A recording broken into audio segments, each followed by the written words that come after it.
in the quiet residential neighborhood of Ahuntsic-Cartierville, Montreal, a simple, everyday request ended in a mystery that would captivate and sadden a nation. On March 12, 2018, 10-year-old Ariel Jeffrey Kouakou asked his parents if he could walk to a friend's house. He was seen entering a public park, and according to all available evidence, he never came out. What followed was one of the largest searches in the city's history, yet not a single trace of the boy in the yellow shoes was ever found. This case is defined by a profound and painful split: the official police theory of a tragic accident versus the family's unshakable conviction of an abduction. It is a story of two irreconcilable realities, of ambiguous loss, and of a hope that refuses to die. If you are drawn to deep, unresolved mysteries that challenge our understanding of truth, subscribe to Lost Traces and hit the bell. Your engagement helps us explore the world's most haunting disappearances. The day of March 12, 2018, was a pedagogical day, a day off from school for Ariel Kouakou. At around 11:15 a.m., the 10-year-old boy, described as having dark hair and eyes and standing about 4'6" tall, asked his parents for permission to walk to a friend's house located a short distance away, near the Parc des Bateliers. It was a routine errand in a familiar neighborhood. When he left his home, he was wearing a distinctive outfit that would become crucial to the search efforts: a black hooded coat, gray pants, and a pair of vibrant, bright yellow shoes. This small detail, the yellow shoes, would become a symbol of the search, a beacon of color in a case shrouded in gray uncertainty. He arrived at his friend's house only to find no one home. This moment represents the critical, unobserved turning point of the entire day. Faced with a choice, to return to the safety of his home or to find another activity, Ariel made a decision that would lead him into the zone of ambiguity, from which he would never emerge. He did not turn back. Instead, he walked toward the park. The central question of the mystery is not just where he went, but why he made that specific choice at that specific moment. The timeline of his last known movements was painstakingly pieced together from surveillance footage and witness accounts. At 11:15 a.m., a security camera in a garage on Boulevard Gouin captured his image walking alone, on his way to his friend's house. Shortly after, around 11:25 a.m., a credible witness, a woman in the Parc des Bateliers, saw Ariel and spoke to him briefly. This is widely considered the last confirmed sighting and the last known interaction he had with anyone. The most crucial data, however, comes from surveillance cameras monitoring the park's entrances and exits. The footage conclusively shows a person matching Ariel's description entering the Parc des Bateliers. Yet, despite an exhaustive review, no camera ever captured him leaving. This absence of evidence, the lack of an image of him exiting, became the central piece of circumstantial evidence upon which the entire official investigation would be built. The lack of data transformed into a powerful fact, shaping the police's conclusion that his journey must have ended within the park's boundaries, whose most prominent border, beyond its monitored gates, is the river itself. The initial investigation was marked by a small but fateful confusion when police reported a later sighting around 2 p.m. They later corrected this information, confirming the 11:25 a.m. sighting was the last credible one, attributing the error to an internal communication failure. While corrected, this initial lapse contributed to the fog of uncertainty that clouded the first days of the search, setting the stage for a mystery defined by missing pieces and unanswered questions. The response to Ariel's disappearance was immediate, massive, and multifaceted, involving a large-scale police mobilization and an outpouring of community support that authorities would later describe as unprecedented. As hours turned to night on March 12th, the Kouakou family's panic grew. The following day, Tuesday, March 13th, authorities took the unusual step of issuing an Amber Alert. The decision was notable because the case did not strictly meet all standard criteria, primarily the confirmation of an abduction. The police, however, justified the measure as exceptional, given Ariel's age and the circumstances of his disappearance. The alert amplified the search to a provincial level, but it was later canceled when police determined there was no evidence of a criminal act. This sequence, sounding the alarm for a potential kidnapping and then procedurally retracting it, created public confusion. For the family and many observers, the cancellation felt premature and downplayed the severity of the situation. Inadvertently, this initial police action validated the abduction theory in the public's mind, only to revoke it, creating a narrative vacuum that the family's conviction would later fill. Parallel to the official effort, the community of Montreal mobilized on a scale rarely seen. Over 500 volunteers came forward to help, distributing flyers, going door to door, and combing the neighborhood. The response was so overwhelming that at one point, police had to ask the public to stop coming, as the large number of civilians risked complicating the search and potentially contaminating evidence. This show of solidarity, while deeply moving, also highlighted an inherent tension between the community's emotional need to act and the police's procedural need for a controlled investigation. Community-organized events, like human chains and candlelight vigils, became visible expressions of the city's grief and hope. The desire to find Ariel also manifested in significant financial support. The family initially offered a $10,000 reward for information. This amount was quickly increased by a $15,000 donation from boxing champion Adonis Stevenson, and then raised to a sum between $75,000 and $100,000, with a substantial contribution from Bruno Rodi, a local furniture businessman. This rapid inflation of the reward fund demonstrated a widespread public and private investment in the quest for answers, reflecting how deeply Ariel's disappearance had touched the city's conscience. The official search, led by the Service de Police de la Ville de Montréal, SPVM, was one of the largest in its history.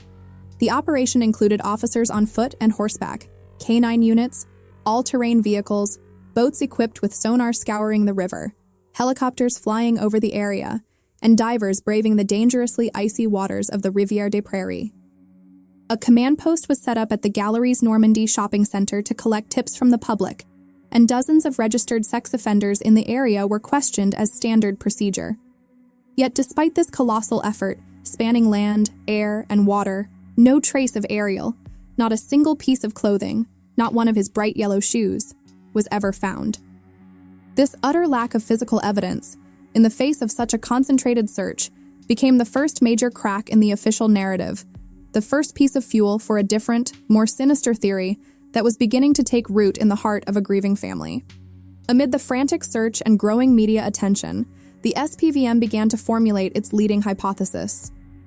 Based on the available evidence, and crucially, the lack of it, investigators concluded that the most likely scenario was that Ariel Kouakou had accidentally fallen into the Rivière-des-Prairies and drowned.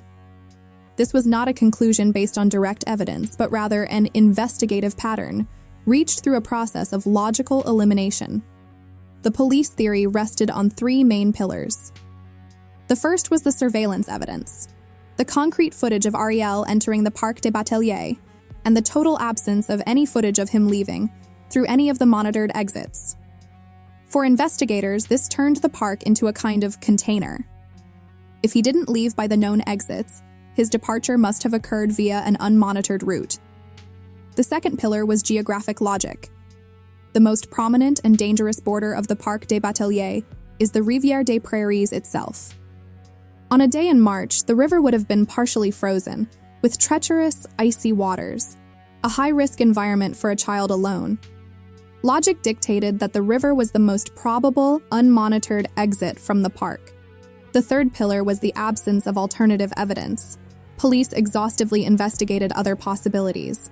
There were no signs of a struggle, no cries for help, no witnesses to an abduction, nor any other evidence to suggest a criminal act. In the absence of any proof of crime, the accident theory became, by default, the most plausible explanation from a police standpoint.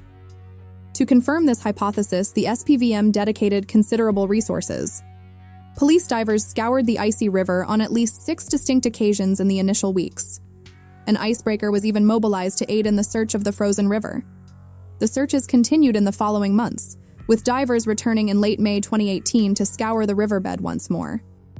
While several other unrelated bodies were recovered from the river during these operations, no trace of Ariel was ever found. However, the police's communication of this theory to the family and the public was flawed. Ariel's father, Kouadio Frédéric Kouakou, expressed public astonishment at learning of the police's firm conviction in the drowning theory through the media, and not directly from investigators. This communication failure created a breach of trust that would never fully heal, solidifying the family's determination to pursue their own theory. While the police built their case for a tragic accident, the Kouakou family, led by the firm, resolute voice of Ariel's father, constructed a counter-narrative rooted in a different form of knowledge, the intimate knowledge of their own son.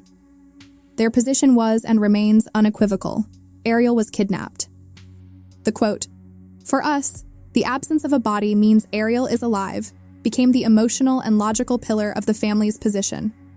For them, the complete absence of physical evidence was not a confirmation of the drowning theory, but the strongest proof against it. In their minds, if Ariel had fallen into the river, some trace, a shoe, a glove, his body, would have been found. The absence of a body, therefore, did not mean a tragic end, but the continuation of hope. "If it had been the worst, we would know," Frederick said, expressing a profound faith that the truth of such a final tragedy would have revealed itself in some way. The central conflict between the police and the family can be understood as a clash of epistemologies. The police operated on deductive logic and circumstantial evidence. In the absence of proof of crime, accident was the most probable conclusion. The family, on the other hand, operated on intimate, intuitive knowledge of their son's character. Ariel Kouakou repeatedly stated that Ariel was a cautious boy who knew the dangers of water and would never have ventured near the edge of the icy river on his own. For the police, location was the key. For the family, it was character.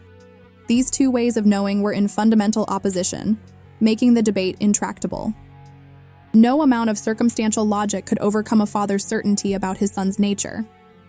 In the years that followed Ariel's disappearance, the initial frenzy of the search gave way to a meticulous, long-term campaign of awareness, tirelessly sustained by the family and advocacy organizations. The goal was clear: to ensure that Ariel Kouakou would never be forgotten and that the case would never truly go cold. At the heart of this ongoing effort is the Missing Children's Network, a non-profit organization dedicated to helping families of missing children.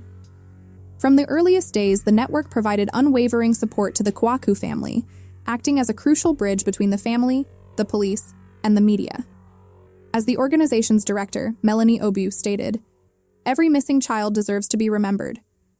The network became a key strategic partner, helping to organize media events and disseminate new information to keep the case in the spotlight. The campaign to keep Ariel in the public consciousness demonstrated a masterful understanding of how to prevent a case from disappearing from the news cycle. Instead of allowing time to erode public memory, the family and their advocates strategically used the anniversaries of Ariel's disappearance as media events to reignite interest.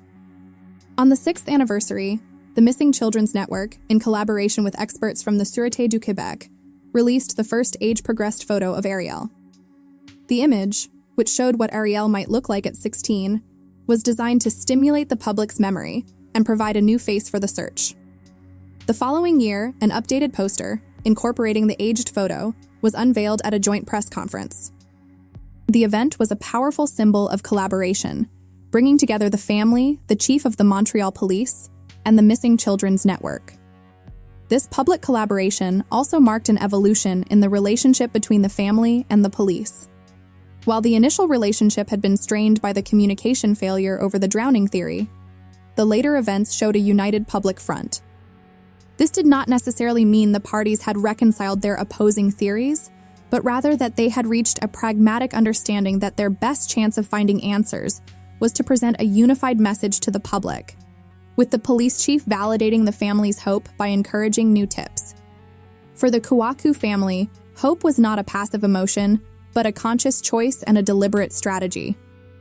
By publicly and consistently asserting that Ariel was alive and had been abducted, they kept that possibility alive in the public consciousness. This narrative encouraged the public and the media to look for a living child, not just for clues to a past accident. This hope was functional. It served as the engine driving continuous advocacy, generating media coverage, and pressuring the police not to mentally file the case away as a tragic, concluded accident. As Frederick poignantly articulated, "If we give up, others will not see the point in fighting for us." To go beyond public statements, the family took concrete steps to pursue their theory. They hired a private investigator to explore leads of abduction outside the official police investigation, and even created a petition calling on the province to create a specialized response unit for presumed criminal abductions. These actions demonstrated their unshakable commitment to their belief and their determination to transform their personal tragedy into a catalyst for systemic change. The weight of their ambiguous loss is a daily presence. Frédéric Kouakou described the family home as empty. The innocent question from Ariel's younger sister, "Where is Ariel?" is a heartbreaking reminder of the void his absence has left. Their fight is not just for answers, but against the unbearable weight of not knowing. Years after Ariel Kouakou vanished, his case remains officially open, but suspended in a state of animation, awaiting the one thing that can fully reactivate it: a new, credible lead.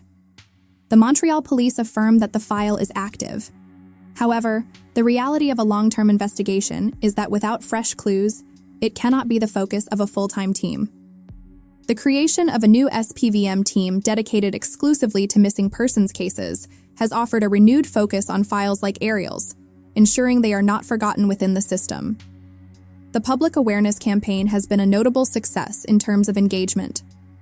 Over the years, police have received a staggering number of tips, more than 400 in the first few months, nearly 700 shortly after, and the number grew to over 10,000 by 2025. Each of these tips must be logged, assessed, and if necessary, investigated, a monumental task. This volume of information represents a paradox. It is a haystack of hope, a testament to the public's desire to help. Yet it also creates an immense investigative burden. Without a key piece of evidence to provide context, like a defined crime scene or a suspect, investigators are left with the task of connecting the dots from thousands of disparate and often vague bits of information.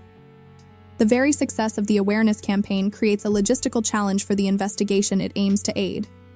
The disappearance of Ariel transcended a family tragedy to become a form of persistent community trauma for Montreal.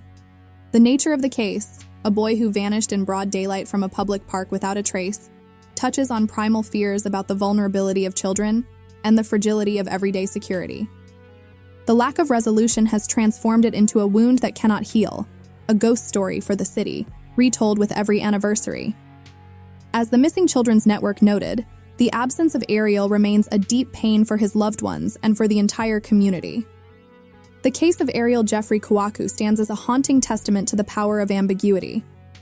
For years, it has existed in two parallel, irreconcilable realities: that of the police, built on the cold logic of probability and the absence of criminal evidence, and that of the family, built on unshakable faith in their son's character and hope sustained by the absence of final proof. Neither reality could be conclusively proven or disproven, leaving the case suspended in a state of torturous uncertainty. The legacy of the Kouakou family and the Missing Children's Network is one of extraordinary resilience and advocacy. Their tireless campaign to keep Ariel's name and face in the public consciousness has become a benchmark in long-term advocacy for the missing. They have demonstrated how strategic communication, pragmatic collaboration, and an inflexible refusal to give up can keep a case alive against all odds, ensuring the search for answers never truly ceases. In the end, the story of Ariel Kouakou is a story without an end. It is an exploration of ambiguous loss, a unique form of suffering that does not offer the closure of a definitive answer, leaving those left behind in a state of perpetual waiting. It is a painful reminder that sometimes the absence of answers is the heaviest burden of all. The search, however, continues. If you have any information, no matter how small or insignificant it may seem, you hold a piece of this puzzle. Break the silence, contact your local police department, or, to remain anonymous, reach out to Infocrime Montreal. For Lost Traces, this is a mystery we will continue to follow. Help us ensure that Ariel is not forgotten. Subscribe for more deep dives into the world's most haunting, unresolved cases, and together, let's keep the search for truth alive.